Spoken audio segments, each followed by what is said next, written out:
В Чебоксарах на базе школы номер 65 открыли региональный ресурсный центр по шахматному образованию. Он дарит новые возможности любителям и профессиональным шахматистам. В региональном ресурсном центре по шахматному образованию планируют проводить турниры для школьников и студентов, а также семинары и вебинары для педагогов. Здесь же преподаватели смогут повышать свою квалификацию. При поддержке главы Чувашской республики Олега Алексеевича Николаева большое внимание уделяется развитию шахматного спорта в нашей республике. Активно реализуются проекты «Шахматы в школу», «Юный шахматист», «Спортивная гордость Чувашии», «Шахматы в детский дом».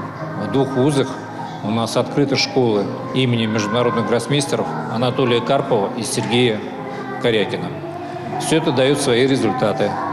Наши шахматисты достойно представляют республику на соревнованиях различного уровня и составляют достойную конкуренцию другим регионам. Открытие шахматного ресурсного центра стало важным шагом на пути развития шахматного спорта в регионе и привлечения новых участников в ряды любителей этой интеллектуальной игры. Центр представляет собой просторное светлое помещение, оборудованное мебелью, компьютерами с выходом в интернет, на которых установлены специализированные программы для обучения шахматам. В шахматах ты на каждом шагу принимаешь решение. Ты должен выбрать, какой фигурой тебе пойти, на какое поле тебе пойти, как после этого сходит соперник и что ты будешь делать опять в ответ. Да? То есть ты продумываешь несколько ходов, и, соответственно, это помогает по жизни. Такие дети становятся более успешными. Сразу после торжественной церемонии открытия в центре стартовали турнир по шахматам среди школьников и студентов и 2-дневная всероссийская конференция «Современные тенденции развития шахматного образования в России». Сергей Качинский, Михаил Солин, Национальное телевидение Чувашии.